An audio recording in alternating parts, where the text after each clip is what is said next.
What's up, YouTube? This is Swide from Hebrew Legends, and I wanted to bring you guys some war replays today from our previous war against Persian Pro. It wasn't a terribly close war. They were kind of two-star clan. Only 1 star on most of our Town Hall 10s, 1 and 2s on our Town Hall 9s. Wasn't terribly close. It was a bigger war than we normally war, 35. We're usually around 30, sometimes a little less, in this case a little more. But man, we had some great attacks. We actually didn't clean a few of the Town Hall 9s, I don't think, which happens from time to time. But we had a number of great Town Hall 10 3-stars, which I wanted to show specifically. And let's start us off with Clifford. This is, I guess it's the trend right now. Huge tanks and a number of hogs, kind of as, not a back end, but to take out like a section of the base. Because right now, Town Hall 10 bases are built, generally speaking, to defend against LaLoon or GoLaLoon strategies, and they aren't built to defend against hog strategies. What I mean by that is Town Hall 10 base design theory has been you separate the giant bombs into 5 singles, because lots of go wee wee, lots of 2-star strategies depend heavily upon wizards and witches and things that get destroyed very quickly by giant bomb positions. And so the general notion has been separate them, give them as wide a coverage as you can, because that will potentially make a 2-star attempt very problematic. However, more and more 3-star strategies are coming out for Town Hall 10. Hogs are the latest, and so that single bomb problem, as I'll call it, I guess, is easily abused. And Clifford does just that. There's only, I mean, if you scout this base, I suppose there's technically a double there, but it's a horrible double. Nobody would put one there. There's technically a couple here, but you'll see in a second, Clifford just checks those. I guess there's technically one there as well. But, you know, there's really only one possibility, and chances are, because it's a Town Hall 10, it's not even a double. It's probably a couple Teslas and a bomb, maybe. I'll play this for you guys here and walk you through what happens. It is a brilliant attack by Clifford. Man, you'll see it in a second, obviously, but this is a great attack. 1 golem goes down, and that's basically just a tank for his queen and this 1 funnel breaking wizzy. He only brings 2 wizards, and they're only to break the funnel. That's an important part of this raid, actually. The extra wizards don't do anything. 4 golems here. You can see this queen up here just doing work. She takes out all the trash, a few of the first layer defenses. He bombs these golems in. This second wizard broke this funnel. So he's got his funnel done. Only took 2 wizzies. He brought 5 golems, all in the same spot, because he's trying to jump them into this compartment here, because it houses both multi-targeting infernos. He's going to get both of those infernos with 5 golems because they each only have 5 rays, and they'll target the 5 golems each. This one's actually on the witch, or I'm sorry, on the queen, but you know, that changes in a bit. And he's going to get the enemy queen and the CC kill, all with 5 golems tanking. No backup. This is just 2 wizards to break the funnel, and they go down. They don't help kill the CC at all. He drops the king now that he's got the lure, because the golems are tanking. He drops a great lightning spell there. Takes out the majority of the CC. A couple of the golems split and pop the rest. And then it's just go time. He rages his king really early because he's just trying to get those extra barbarians in there to soak up some of the DPS from the surrounding buildings. And then he drops a single giant to tank for the hogs. Town Hall 10 point defense DPS is insane. So by the time a hog reaches one of the point defenses, it's usually dead and it's targeting the next hog. So Cliff just brings a couple giants to make sure his hogs get there okay. If you're going to lose a hog anyway, you might as well bring a giant that'll tank for a little longer, and you basically save half a hog health or a couple hits of a hog in time. So makes sense in this case. Doesn't always make sense, but here it does. 3-finger drop and has a heal waiting on him. They all path in. It's just, I mean, the pathing's brilliant. Covers this giant bomb spot. You'll see he always covers the giant bomb spots with a heal. In this case, this was already covered. Oh, that's not one. He covers here with a heal. I mean, you know, and he only brings 2 heals because he brought a rage for the CC kill, a jump, and a lightning spell. So just, and look at that, defenses are gone. I mean, Clif does this in about 2 minutes, you know? I mean, I think it's 2.5, but the rest of it's cleanup. It cleans up for 50 seconds. So, I mean, just beautiful attack.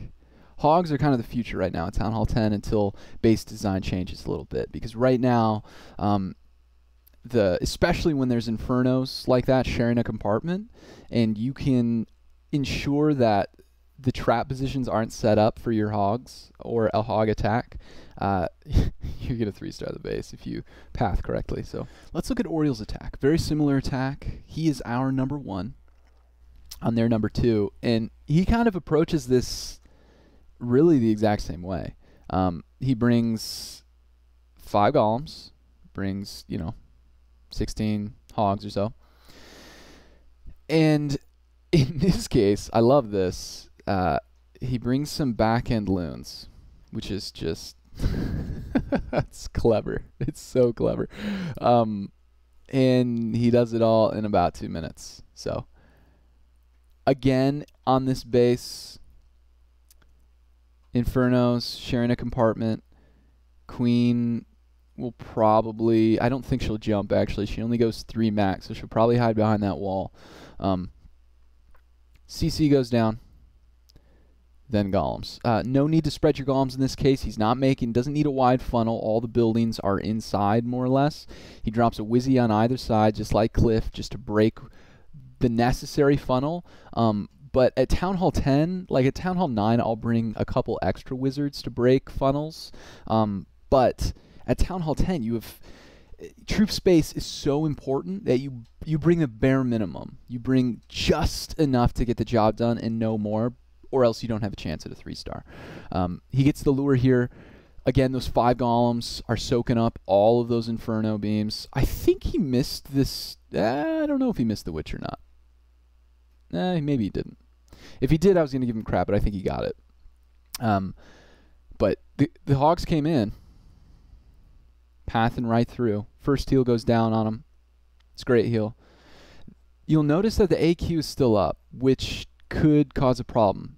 BK just goes down, but his barbs actually take her out while the Golemites tank. He brought a couple extra loons for these outer defenses.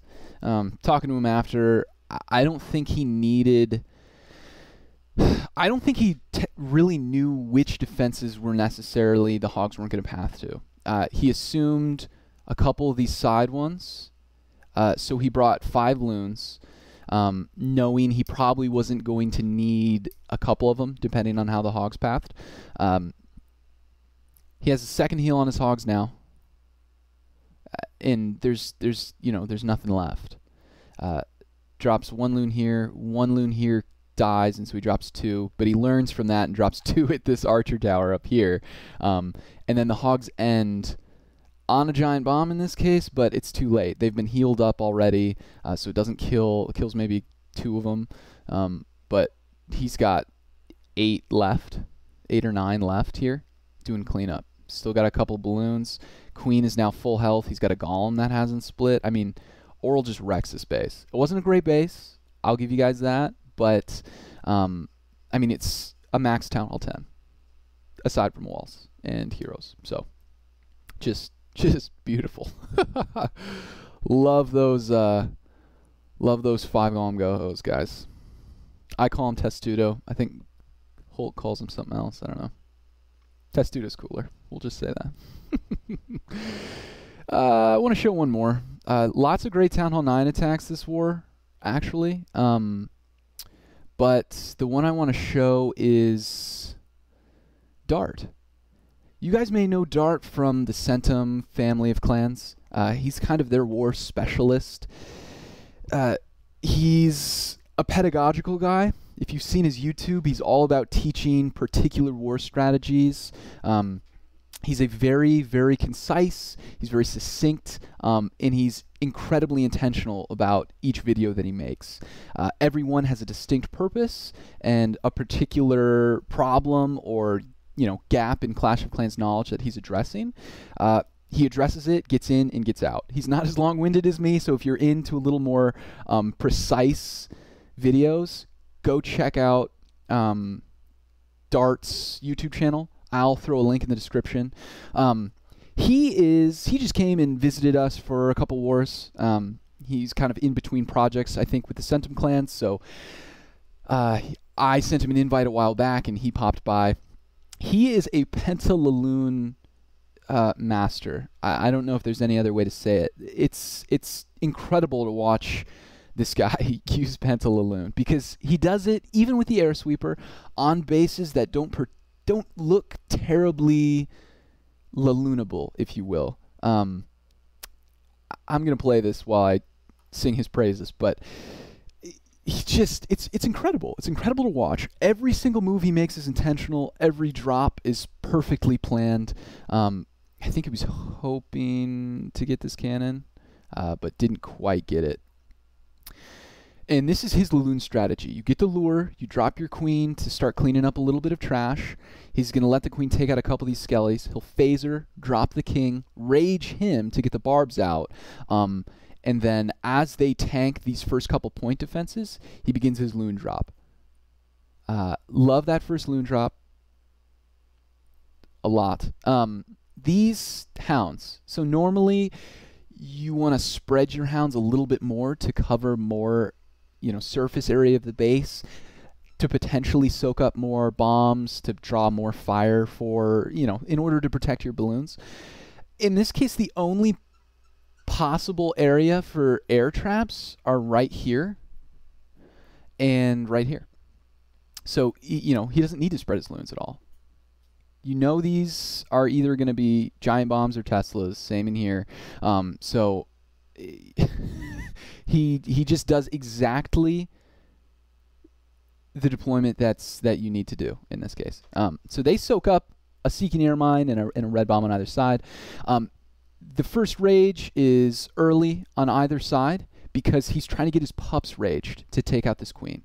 The queen's pretty quick and she destroys most of them, but he drops his CC Hound on the bottom. And the prevailing theory about this, which DaRT basically invented, as far as I know, is you drop the Hound on the side that seems to be struggling, the side where your loons maybe didn't quite path right, or a Hound hit an extra Seeking Air Mine and it went down a little more quickly than the other side. Generally, and in this case, that is the side that the AQ is on. And so DaRT just drops it in from the bottom, and it helps back up that side. These pups under rage help take out the queen, which is the importance of getting those pups underneath a rage spell. And then everything comes down. He still has a lava hound up, which is insane. Everything comes down, ends on this cannon, and then starts moving around. His queen is still up, which is so rare in PentaLaLoons. Usually you're sacrificing both heroes, but he drops everything so quickly that it protects his kill squad, which is in this case is just 2 heroes. So amazing attack, man. Thanks for coming by, DaRT. Loved having you. Stop by anytime. Anyway, guys, that's all I have for you guys today. Check later today. I'm going to make a surgical vid. I promise. I've been saying I would make one for a long time now and have not had time to make it, but today's the day. So if you see this video today, check out the surgical vid a little later. Expect it if it's not there because it's coming. In any case, guys, this is Swide from Hebrew Legends. You guys have a good one.